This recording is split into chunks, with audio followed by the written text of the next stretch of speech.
네, 오늘은 오직 믿음이라는 제 주제로 우리 함께 살펴보겠습니다. 우리가 지난 시간에는 이런 얘기를 했었죠. 우리가 결코 우리의 행함으로는 의롭다함 받을 수 없다.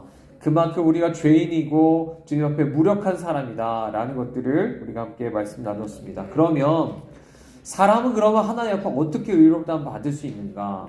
성경이 말하는 그 대답, 바로 그것은 오직 믿음으로 말미암는다 라는 것입니다. 그래서 오늘은 함께 믿음에 대해서 우리가 함께 살펴보고자 합니다. 그래서 하나하나 우리가 공간복음, 요한복음, 사도행전, 바울서신을 통해서 우리가 몇 개의 구절들을 함께 생각해 보고자 하는데요. 자, 첫 번째 우리 공간복음의 말씀입니다. 공간복음은 마태, 마가, 누가를 가리켜 말하는 거죠. 자, 여기서 우리가 알다시피 복음서 하면 예수님의 삶과 사역에 대한 얘기를 하죠. 그리고 또 주님의 죽으심과 부활에 대한 얘기를 우리에게 얘기를 해주고 있습니다. 하지만 무엇보다도 믿음이 우리와 하나님과의 관계에 있어서 얼마나 중요한지를 또한 많이 얘기를 해주고 있습니다. 그래서 몇 가지 우리가 예를 들어 볼 텐데요. 우리 잘 아는 누가복음 7장에 보면 백부장에 대한 얘기가 나오는 것을 우리 보게 됩니다. 예수님은 이제 백부장의 믿음을 칭찬하시죠. 바로 이방인이었음에도 불구하고 그의 믿음을 칭찬하는데요. 자, 유대 지도자들은 사실 이 백부장의 하인을 고쳐주는 데 있어서 이렇게 고백을 합니다. 이렇게 요청을 해요. 뭐라고요? 이 사람이 우리 민족을 사랑합니다. 그리고 이 사람이 심지어 우리를 위해서 회당도 져줬습니다. 그러니까 이 사람의 하인을 고쳐줄 만한 자격이 충분한 사람입니다. 이해되시나요? 그러니까 이런 얘기인 거지. 백부장이 행한 것 좀 보십시오. 이 사람 이렇게 사랑하고요. 이 사람 사랑해가지고 우리 사랑해서 얼마나 이렇게 헌신적으로 행했습니까? 그러니까 이 사람은 이런 많은 자격이 있는 사람입니다. 이런 얘기를 하는 거예요. 근데 백부장은 그런 전혀 다른 얘기를 합니다. 뭐라고요? 자, 6절, 7절에 보면 뭐라고 하죠? 나는 사실 그런 사람 아닙니다. 저 사람들이 아무리 그렇게 말하지만 난 그런 사람 아니에요. 당신 내 집에 들어온다는 걸 나는 감당하지 못하겠습니다. 그리고요, 내가 주님께 나가는 것도 감당하지 못하겠습니다. 저는요, 그럴 만한 자격이 없는 사람입니다. 라고 얘기를 하고 있는 거죠.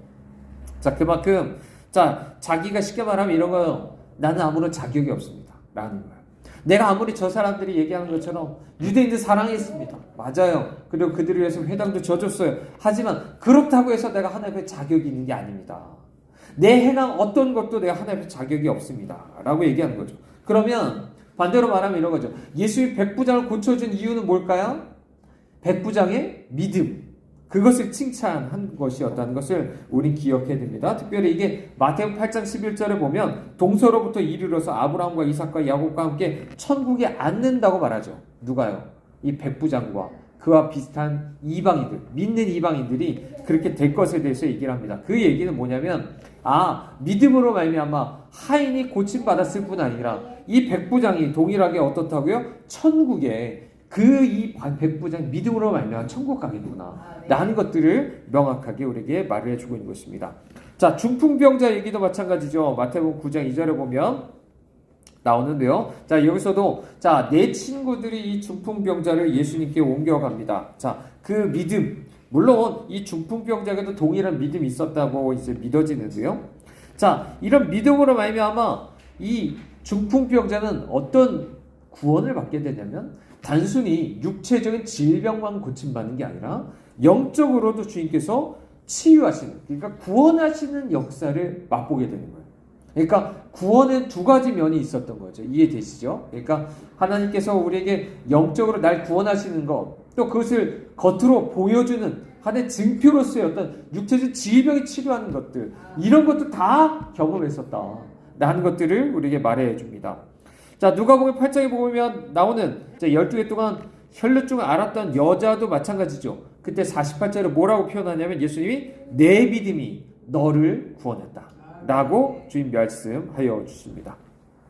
자, 그리고 야이로 딸에 대해서 주님 말씀하시죠. 자, 그 집에서 사람이 와가지고 뭐라고 말하죠? 이제 예수님 그만 괴롭혀라. 당신 딸 죽었다 라고 하니까 뭐라고 얘기합니까? 예수님께서는 계속 두려워하지 말고 계속 믿기만 해라 라고 말씀하시는 것들을 우리는 보게 됩니다. 그러니까 주님 끊임없이 우리에게 말씀하시는 건 뭐냐면 믿어라, 믿음만이 구원의 길이다 라고 얘기하시는 거예요. 물론 예수님 입장에서 목자 되신 주님으로서는 우리를 향해서 불쌍히 여기는 마음이 있어요.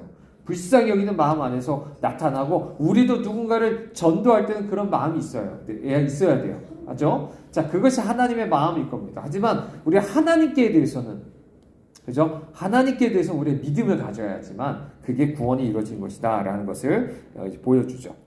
자, 누가복음에서 특별히 내 믿음이 너를 구원했다는 말이 참 중요하게 3번 사용되는 것들을 보여주는데요.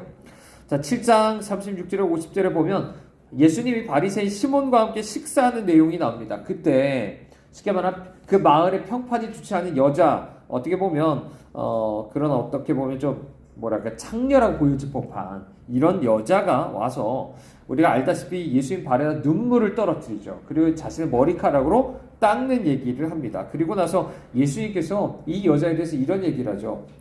그의 많은 죄가 사해졌다 라고 얘기했고, 심지어 직접 그 여자에게 내 죄사함을 받았다 라고 얘기를 합니다. 그리고 나서 마지막에 이런 얘기하죠. 내 믿음이 너를 구원했다 라고 끝을 맺는 것을 우리 보게 됩니다. 자, 이거 다시 한번 생각해 보십시다. 자, 이 여자는요, 행함으로 구원받을 만한 사람이 전혀 아니에요. 그죠? 평판이 좋지 않은 사람입니다. 자, 우리는 분명히 기억해야 돼. 이렇게 평판이 좋지 않은, 누가 봐도 죄인인 이 사람이 구원받았어요. 어떻게 해요? 어떻게 받았어요? 행함으로요? 아니에요. 이 사람은 여전히 지금까지 행한 것들을 보면 죄인이에요. 아무것도 그것을 구원받을 수 없습니다. 근데 이 사람이 구원받았대요. 뭐로요? 믿음으로 구원받았다 라고 말하는 거예요.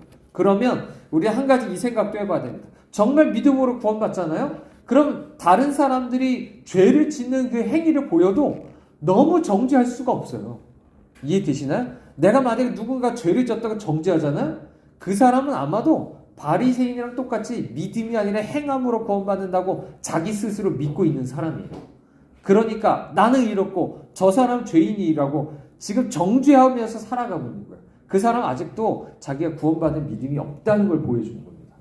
그러니까 우리가 흔히 보면 세상에 정말 흔히 정죄하기 쉬운, 말 그대로 죄 짓는 사람 많잖아요. 나쁜 사람 많잖아요.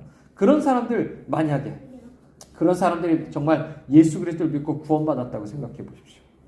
그런 사람들이 여러분이 만약에 믿음이 아니라 저 사람 옛날에 이렇게 행했던 사람이야 라고 말한다면, 여러분 아직도 믿음으로 구원받는다는 걸 모르는 사람이라는 거예요. 행위로 구원받는 것처럼 여전히 착각하니까 사람들에게도 계속적으로 얘기하는 거죠. 너 그렇게 죄 짓고도 네가 구원받을 수 있다고 생각해? 라고 말하는 거죠.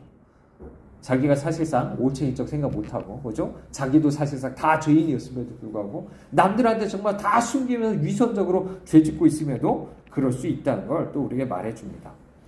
또 두 번째로 누가복음 17장에 보면요, 10명의 나병 환자를 고친 사건이 나오죠. 자, 여기서 우리 알다시피 한 명만 예수님께 와서 감사를 표합니다. 근데 그 사람에게 주님이 한 가지 말씀하세요. 뭐라고요? 내 믿음이 너를 구원하였다.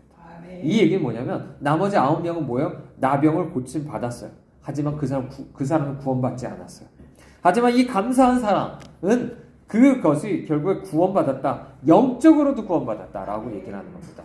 그래서 우리가 꼭 이게, 물론 육적인 질병 치료가 영적인 질병하고 연결되어서 일어나면 좋겠죠. 하지만 어떤 사람은 질병만 치료받고서 예수님 믿지 않는 사람들이 종종 있다는 것도 우리가 기억을 하게 되는 거죠. 그렇기 때문에 우리는 정말로 중요한 것이 뭡니까? 나 질병 고침받았어 하고서 그냥 좋다고 하면서 그냥 살아가는 게 아니라 정말 주님 앞에 믿음으로 진정 주님 주신 그 구원을 받는 것이 너무나 중요하다는 걸 우리에게 말해 줍니다. 그리고 그 믿음은 결국 뭐하고 연결된다는 거죠?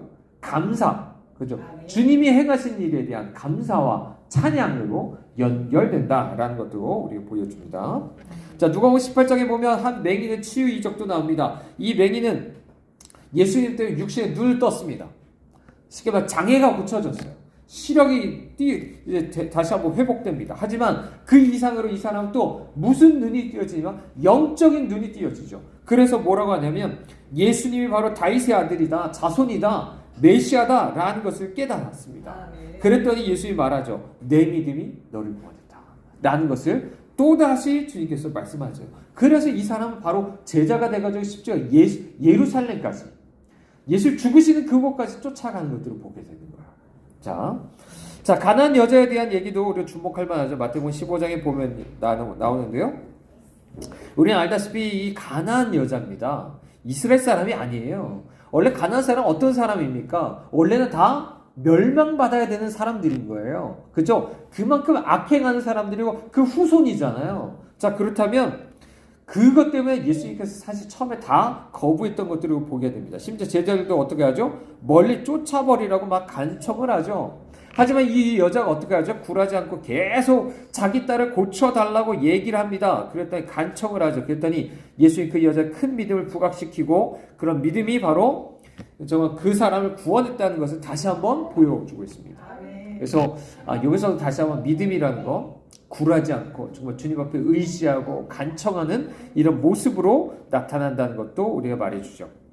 자, 누가복음 18장에 보면 바리새인과 세리를 대조하는 비유가 나오죠. 여기서도 특별히 의롭다는 말이 구원하고 연결이 되어서 우리에게 나타내는 것들이 있는데, 자, 바리새인은 어떻죠? 우리가 알다시피요, 종교 의식을 잘 지킵니다. 심지어 여러 가지 율법을 많이 행했을 거예요. 이만큼 거룩한 사람이 없을 겁니다. 행위로 보면. 그런데 결국엔 하나님 앞에 이 사람은 의롭다는 말을 받지 못해요. 왜요? 자기의 행위를 끝까지 의지하니까요. 자기의 의를 의지하고 높이기 때문에 이 사람은 오히려 정죄받습니다. 근데 반대로 세리라는 사람은 어떻죠? 모든 사람이 죄인이라고 평가받는 사람이에요. 자, 그런데 그런 죄인이라고 평가받는 이 세리가 오히려 바리새인과 달리 자기 자신을 스스로 낮춥니다. 그리고 나서 자기의 죄를 막 인정하면서 하나님 나를 불쌍히 여겨주시옵소서라고 말해요. 그랬더니 오히려 그 사람이 의롭다함 받는다는 것을 우리에게 말해주고 있어요. 자, 그래서 하나님 나라에 들어간 사람이 누군가? 오히려 우리는 바리새인과 같이 정말로 어리석어지면 안 됩니다. 야, 내가 이렇게 의식을 행했어. 네? 내가 나도 세례받아서 나도 깨끗해졌고, 내가 여러 가지 말씀 따라 살려고 이렇게 저렇게 얼마나 노력했는지 알아? 이거 보면서 내 자신의 의를 의지하는 사람은 마지막에 오히려 정죄당한다는 이런 어떤 것들을 다시 한번 우리가 떠올려 줍니다. 오직 예수 그리스도를 믿는 자예요. 그죠? 내 행함이 아무 상관없어요. 내가 정말 다른 사람들이 보기에 저 사람 뭐야? 저 사람은 세례도 안 받고 어떻게 맨날 말씀과 정반대로 정말 세상에서 정말 탕자처럼 맨날 방황하면서 살았던 저 사람이, 근데 그 사람이 회개하고 주님 앞에 돌이켰다면 그 사람이 오히려 의롭다함 받는다라는 것들을 다시 한번 우리에게 얘기를 해주고 있습니다. 그래서 명확하게 우리 기억하셔야 돼요. 공간 모음에서 얘기한 게 뭐라고? 오직 믿음이다. 자, 요한복음 볼까요? 요한복음도 마찬가지입니다. 믿음이 딱 중심 안에 있어요. 상당히 믿음을 강조합니다. 심지어 믿는다라는 말을 98번이나 쓰는 것들을 보게 되죠. 자, 그리고 20장 30절 31절을 보면 이 요한복음의 목적에 대해서 나타납니다. 뭐라고 말하죠? 이 복음서를 읽고서 예수님을 믿게 하기 위한 거라는 거예요. 예수님 믿게 하기 위해서 이 책을 썼다라는 거죠. 자, 분명하게 얘기를 하죠. 그래서 그냥 믿는 게 아닙니다. 누구를 믿는 거예요? 예수님을. 어떤 예수님을요? 예수님이 그리스도시고 하나님의 아들이라는 것을 믿게 하기 위한 것이다 라는 것을 명확하게 얘기를 해주고 있습니다. 자, 요한복음 6장에서 많은 제자들이 예수님이 자신의 살을 먹고 피를 마셔야 된다는 얘기를 했을 때 많은 사람들이 그것에 대해서 당혹감을 느끼면서 이해하지 못하고 떠나려고 하죠. 그랬더니 제자들에게 또 예수님 말씀하시죠. 너네도 떠나려고 하느냐? 라고 하죠. 그랬더니 베드로가 이런 얘기합니다. 우리가 주는 하나님의 거룩하신 자인 줄을 알고 믿습니다. 라고 얘기를 해요. 그렇죠? 주님을 믿는다는 거예요. 예수님이 하나님의 거룩한 자라는 거예요. 믿는다라고 얘기하죠. 자, 그리고 자신의 오라비 버니가 죽은 후에 마르다가 한 말도 비슷합니다. 뭐라고 말하죠? 11장 27절에 주는 그리스도시요 세상에 오시는 하나님의 아들이신 줄 내가 믿습니다. 라고 얘기를 하는 거죠. 그러니까 여기서 믿음이라는 건 철저히 누구를 가리키냐면 예수 그리스도를 믿는 믿음이다 라는 것을 가리켜 말하고 있죠. 특별히 1장 29절에 보면 하나님의 어린 양이시다. 그죠? 세상 죄를 지고 가시는 그분이다. 그리고서 10장 11절에 보면 그래서 당시의 양들을 위해서 목숨을 내어주신 그분이다 라는 것을 믿는 겁니다. 그렇게 함으로 그 백성들이 멸망하지 않게 된다. 11장 50절에서 얘기하는 것처럼요. 그리고 6장 50절에서 얘기하는 것처럼 그분으로 인해서 오히려 새 생명을 얻게 된다. 이런 것들을 믿게 되는 것입니다. 또한 무엇보다도 자, 영생을 누리기 위해서는 정말 말 그대로 주님을 믿어야 되죠. 그것을 어떻게 표현하죠? 아까 얘기한 6장 52절 58절에서는 주님의 살을 먹고 피를 먹는다라고 고백을 합니다. 그죠? 그게 예수 그리스도의 죽음을 믿는 것을 그렇게 표현을 하는 거죠. 죄 사함을 받기 위해서는 정말 하나님 자기 아들을 보내신 것을 믿어야 되고요. 예수님의 이름을 믿는 자들, 자, 이게 1장 12절에 나오죠. 그 사람들만이 하나님의 자녀다라는 것들을 명확하게 얘기합니다. 그리고 3장 15절에도 이런 사람들에게 영생이 있다고 말하고요. 이런 사람들이 내세에서도 생명을 소유할 것이다라는 걸 5장 24절에 얘기를 합니다. 자, 근데 반대로 그러면 어떡하죠? 믿기를 거부하는 사람들은 어떨까요? 이미 3장 18절에서 얘기하는 것처럼 이미 정죄받았어요. 심판받았습니다. 3장 36절에서 얘기하는 것처럼 하나님의 진노 아래 있습니다. 그래서 우리는 명확하게 생각을 해야 됩니다. 믿는 것과 믿지 않는 것으로 인해서 이미 하나님 앞에서 이 모든 것들이 갈라지는 것이다 라는 것을 얘기하는 거죠. 행함으로 대한 것이 아니에요. 오직 믿음으로 이 모든 것이 달라진다 라고 얘기합니다. 그리고 나서 믿음과 행위를 철저하게 대비시키는 것들을 얘기하죠. 그래서 요한복음 6장에 보면 우리가 어떻게 해야 하나님의 일을 하오리까? 라고 얘기합니다. 내가 행해야 될 일에 대해서 물어보는 거예요. 자, 그런데 자, 하나님의 은총을 얻기 위해서 그럴 만한 어떤 일을 해야 된다는 거죠. 이해되시나요? 내가 은혜를 얻기 위해서 구원받으려고 내가 뭘 해야 됩니까? 내 행함에 대해서 물어보는 거예요. 이거 잘못된 것이죠. 근데 예수님은 하나님께서 보내신 일을 믿는 게 하나님의 일이다 라고 얘기를 합니다. 그러니까 내가 뭘 해야 될까요? 내가 무슨 행위를 해야 될까요? 물어본 사람들 앞에 행위가 아니라 믿는 것이다.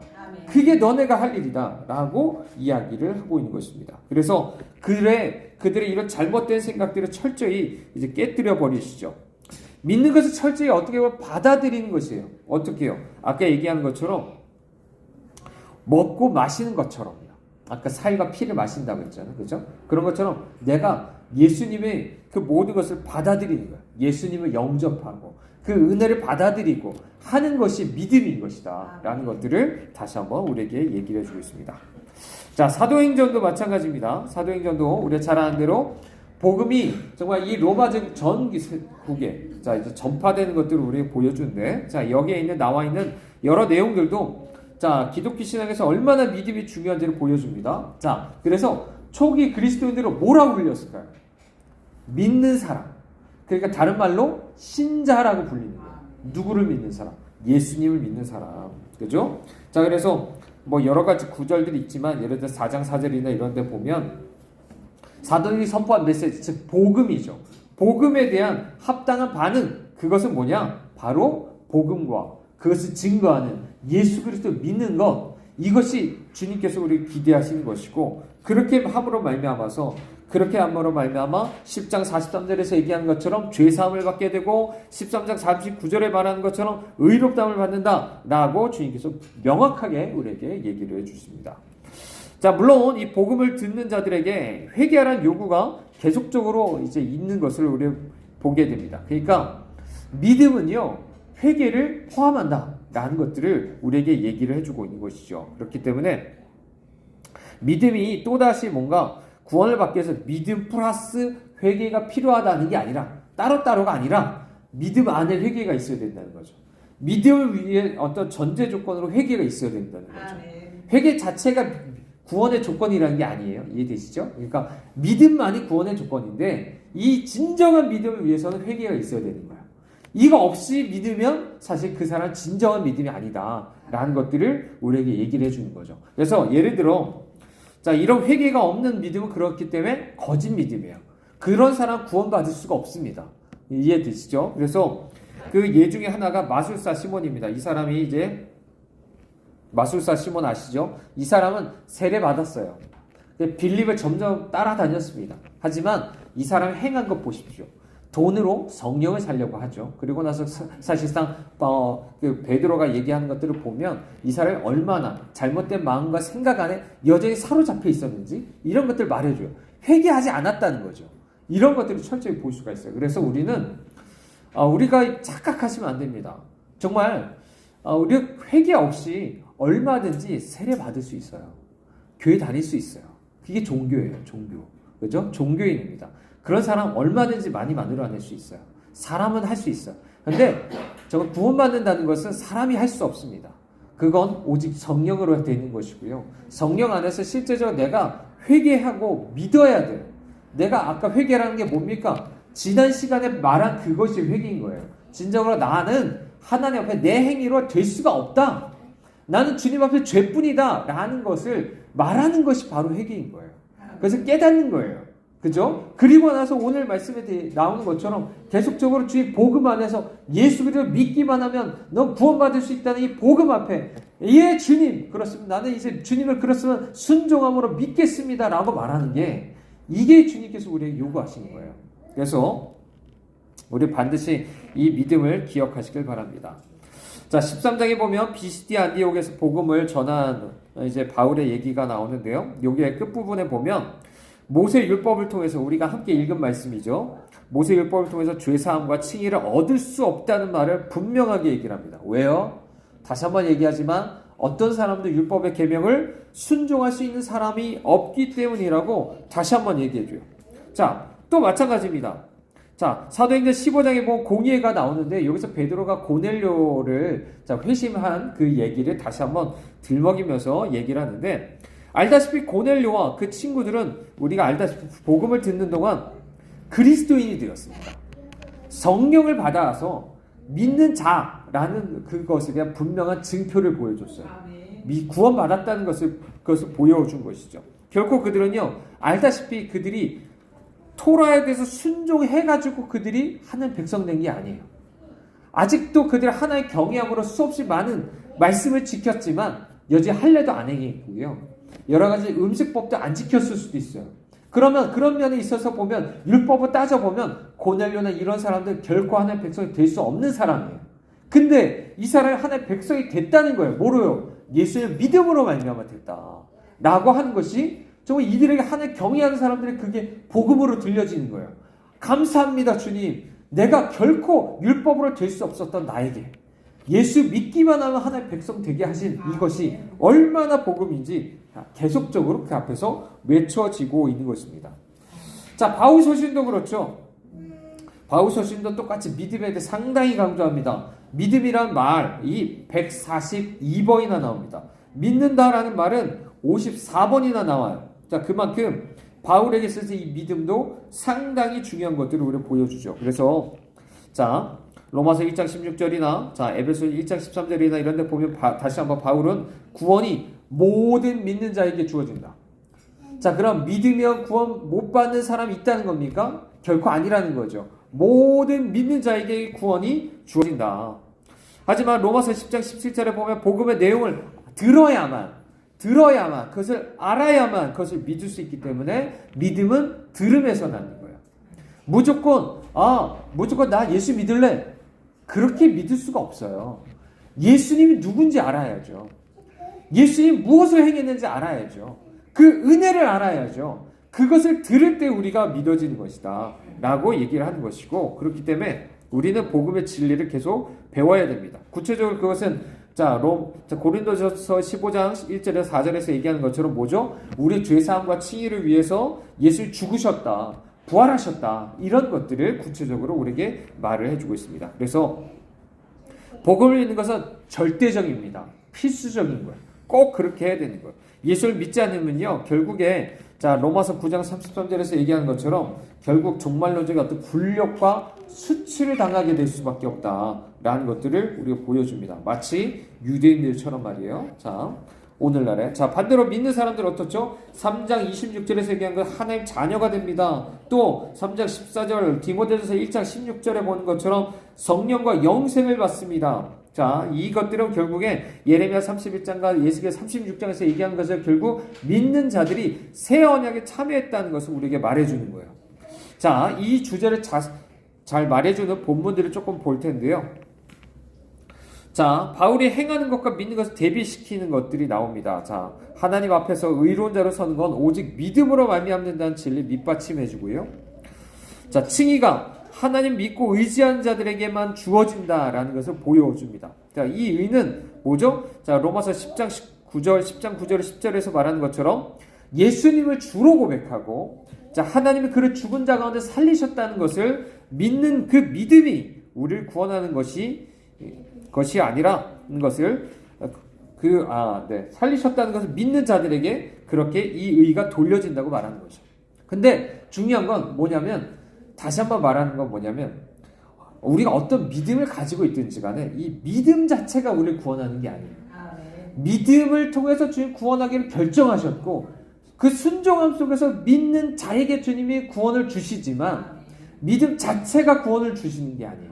그죠? 그래서 중요한 건 뭡니까? 우리가 아까는 이제 우리가 거기서 예수님을 믿는 믿음에 대해서 앞서서 우리가 얘기했었지만, 여기서는 아브라함의 믿음이 로마서 4장 17절에서는 하나님을 믿는 믿음에 대해서 가리켜 말하는 것이 있습니다.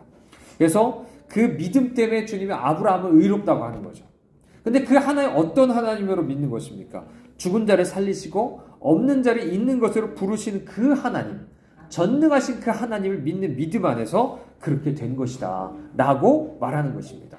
자, 이 얘기는, 자, 우리가 단순히 의롭다함 받고 구원받는 것에만이 아니라 날마다 믿음으로 살아가는 데 있어서 너무나 중요한 얘기인 거예요. 왜냐하면 많은 사람들이 우리가 구원받았을 때만 조금 예수 믿는다고 하지만, 사실상 우리의 삶은 정말 우리의 행함으로 살아갈 때가 너무나 많아요. 우리 지난 시간에 그런 말씀드린 것처럼 그래서는 안 되죠. 우리 삶 자체가 주님을 믿는 믿음 안에 살아야 돼요. 믿는 믿음 안에 살아야 돼요. 그러면 그 믿음은 뭔가요? 예수 그리스도를 믿는 믿음 안에서 주님과 내가 연합이 되었어요. 그죠? 그러면 이제는 주님이 하나님을 믿는 것처럼 우리도 하나님을 믿는 믿음 안에 살아야 돼요. 신뢰함 속에 살아가야 돼요. 나의 아버지 되신 그 하나님, 그분이 전능하시다는 거. 자, 그죠? 나의 하나님으로 그분을 믿는 믿음 안에 살아가야 된다라고 하는 것이죠. 또한 하나님만이 아니라 또 우리 뭘 믿어야 되죠? 하나님의 약속을 믿는 믿음이어야 됩니다. 자, 그런데 그렇기 때문에 우리는 이런 생각해야 됩니다. 단순히 믿음이 내가 원하는 것, 소원을 성취하는 데 있어서 그것이 될 줄 믿는다라고 하는 식으로 쓰여지는 게 믿음이 아니에요. 자칫 교회 안에서도 그런 식으로 말하는 사람들이 있어요. 세상에서 말하는 거랑 비슷하게 너가 원하는 거 될 것이라고 긍정적으로 말하라고, 그렇게 될 거라고 생각하라고 얘기를 합니다. 그거는 믿음하고 달란 거예요. 자, 우리는 내가 원하는 것을 그냥 그것이 될 것이라고 그런 식으로 긍정적으로 생각하고 말하는 게 아닙니다. 뭐죠? 우리는 하나님의 약속에 대한 얘기인 거예요. 약속을 붙들고, 주님께서 이미 약속하셨고 신실하시게 그것들을 모든 것을 이루실 것이기 때문에, 특별히 예수 그리스도 안에서 그 모든 것이, 자, 주님께서 이미 성취하셨고 모든 것이 예가 될 것이기 때문에 그것에 대해서 믿는 것이죠. 그래서 무엇이든 믿는 것을 우리가 단순히 믿음으로 여겨서는 안 되는 겁니다. 자, 하나님의 이런 약속들은 다시 한번 생각해 보면 우리가 스스로 이룰 수 있나요? 이룰 수 없어요. 하나님의 약속은 주님이 하셔야 됩니다. 약속하신 분도 주님이시고 행하는 분도 주님이셔야 돼요. 그러면 믿음이란 건 뭐죠? 다시 한번 내 연약함을 다시 한번 직시하는 거예요. 주님, 나로서는 안 됩니다. 생각해 보시오. 내가 아까 얘기한 우리 영적으로 구원받는 거, 의롭다 안 받고 죄사함 받는 것만이 아니라 내가 질병을 치료받는다고 한번 생각해 보십시오. 내가 질병 치료받는 거 수없이 많은 약속들이 있습니다. 그렇죠? 우리가 출애굽기 배우면서도 여호와 라파에 대한 얘기도 했었죠. 주님 말씀에 순종하면, 주님만 섬기면 질병을 제하실 것이다. 질병을 주님께서 없애실 것이다. 라는 주님의 약속이 분명히 있습니다. 근데 이 약속에 대해서 어떻죠? 나는 연약해요. 내가 질병 치료할 수 없다고요. 질병 치료할 수 있나요, 내가? 심지어 의사도 못할 때가 있어요. 그럼 믿음이 우리가 그만큼 연약함을 직시해야 됩니다. 그렇기 때문에 우리가 소망은 뭐죠? 하나님이에요. 약속하신 분도 그분이고 이루실 분도 주님이고 오직 주님 앞에 소망을 두는 것이야말로 진짜 믿음이다라고 말을 할 수가 있는 것입니다. 자, 이런 믿음. 자, 이런 믿음은 4장 25절에서 얘기하는 것처럼 정말 우리 스스로도 아니면 세상이 누군가에게 뭔가 내가 죄사함 받았다는 증거가 분명히 드러나지 않을 수도 있어요. 물론 우리가 분명히 얘기하지만 이런 믿음이 있다는 건 명확하게 우리 생명도 있고 거듭났기 때문에 명확하게 그 안에서 사랑이 시작돼야 됩니다. 이해되시죠? 하지만 제가 말씀드린 건 이런 거예요. 자, 명확하게 그것이 이건 법정적인 것이기 때문에 의로운 것만 얘기하는 거예요. 의롭다함 받았다는 얘기만 하는 거예요. 그거에 국한시켜서 생각해보면 그것은 법정에서 하나님이 의롭다고 주님께서 그렇게 판결하셨다라는 것 뿐이기 때문에 그건 오직 주님과 나만 하는 거예요. 이해돼요? 내가 믿음을 가지면 내 안에서 양심이 더 이상 나를 괴롭히지 않고 평안을 얻고 이런 나의 경험이 있고 말씀의 안에서 그것을 다시 한번 근거를 할 수 있겠지만 성령께서 내 안에 그것을 확증하시겠지만 남들은 몰라요. 근데도 불구하고 내가 죄사함 받았다는 것을 믿는 이유는 뭡니까? 여전히 어떻게 보면 내 주위 상황이나 이런 것들이 여전히 시련과 수없이 받는 어려움들이 있을 수 있거든요. 심지어 죄도 있을 수 있잖아요. 자, 그렇지만 우리는 믿을 수 있어야 된다라는 것들을 다시 한번 얘기합니다. 왜냐하면 구원받는 믿음이라는 건 그만큼 계속적으로 역동적이고 살아있는 것이어야 돼요. 살아있어야 돼요. 그래서 말 그대로 그것이 사랑으로 역사해야 됩니다. 이 사랑이 그렇기 때문에 믿음의 역사라는 거 결국 믿음의 결과 열매로서 결국 그런 사랑이 있다라는 것을 우리에게 말을 해주기도 하는 거죠. 그렇기 때문에 우리에게는 명확하게 우리가 이런 믿음이 우리 안에 있으셔서 끝까지 이 믿음을 또 지켜나가실 수 있기를 바랍니다. 자, 말씀을 맞으면서 우리가 이 얘기를 함께 잠깐 해보려고 합니다. 성경을 읽다 보면요, 이런 번역들이 나와요. 예수 그리스도를 믿는 믿음에 대해서 얘기를 합니다. 그죠? 예를 들어 갈라디아서 2장 16절이나 이런 데 보면 예수님을 믿나니 라고 얘기하는데 예를 들어 갈라디아서 2장 20절이나 이런 데 보면 다른 번역본이나 이런 것들을 보시면 예수님의 믿음에 대해서 얘기하는 본문들이 있어요. 이해되시나요? 그러니까 같은 말인데 어떤 것은 예수님의 믿음에 대해서 얘기하는 게 있고 예수 그리스도를 믿는 믿음이라고 얘기하는 게 있어요. 자, 그 무슨 차이가 있냐면 우리에게 있어서는 사실상 이 오직 믿음으로 의롭다함 받는다는 것에 대해서 아무런 영향을 주지 않습니다. 그렇게 해도 상관없어요. 근데 이렇게 생각해 보셔도 돼요. 예수 그리스도를 먼저는 믿는 믿음이 있어야 되죠. 주님이 우리에게 구원의 방법으로 제시한 건 예수님을 믿는 믿음이에요. 그죠? 자, 예수님 믿는 믿음이고 그 안에서 예수 그리스도의 믿음이라는 것은 우리가 그 다음에 예수님의 우리의 어떤 연약한 믿음 안에서 다시 한번 주님과 연합해서 주님을 정말 나의 믿음으로 삼고 정말 그렇게 살아가는 데 있어서 그런 예수님이 나의 믿음 된다. 더 나아가서 예수님 나의 충성됨, 신실함이 된다는 것을 조금 더 붙잡으실 수 있겠다라고 생각이 들 수 있습니다. 그래서 우리가 좀 더 그렇게 좀 정리를 하시면 좋겠고요. 자, 오늘은 신약 전체에서 우리가 말하고 있는 오직 믿음에 대한 이야기를 말씀드렸습니다. 그만큼 명확합니다. 예수님은 우리 성경은 분명히 우리에게 예수님을 믿어야 된다. 그죠? 또 그분을 믿는 믿음 안에서 또한 하나님도 믿어야 되는 것에 대해서 얘기를 하고 있고요. 그리고 그 믿는 믿음은 어디서 나와야 된다고요? 단순히 그 예수님을 믿는다, 하나님 믿는다 이걸로 끝나는 게 아니라 정말 성경이 말한 그 진리 안에서 예수님은 어떤 분이고 하나님 어떤 분이신지에 대한 그것을 내가 복음 안에서 들음 안에서 그것을 믿어야 되는 것이다 라는 것을 명확하게 다시 한번 우리에게 얘기를 해주고 있습니다. 자, 그렇기 때문에 우리들은 물론 이것이 지식으로만 남아있으면 안 돼요. 믿음이라는 건 단지 지적인 동의가 아니죠. 믿음이라는 건 실제적으로 내 안에 정말 주님 앞에 완전히 내 자신을 다 드려서 주님과 연합하는 것이고 실제적으로 내 안에 이 모든 구원을 내 안에 경험한 되게 되는 것이기 때문에 우리는 결코 또 그 안에 머물러서도 안 될 줄 믿습니다. 자, 오늘 말씀처럼 명확하게 이것을 기억하십시오. 우리가 계속 이번 수요일 날마다 말씀드리는 건 뭐라고요? 오직 믿음으로 구원받는다. 나중에 우리가 성결에 대해 있어서 계속 이후에 구원을 완성해 가는 데 있어서도 방법은 뭐라고요? 오직 믿음이에요. 내 행위로 되는 게 아닙니다. 내 행위로 되는 게 아니에요. 그래서 주님의 은혜가 나를 계속 끌어가고 내가 주님 앞에 믿음으로 나갈 때 이 모든 것이 가능하다라는 것을 우리가 기억하실 수 있기를 바랍니다. 네, 우리 함께 같이 기도할까요?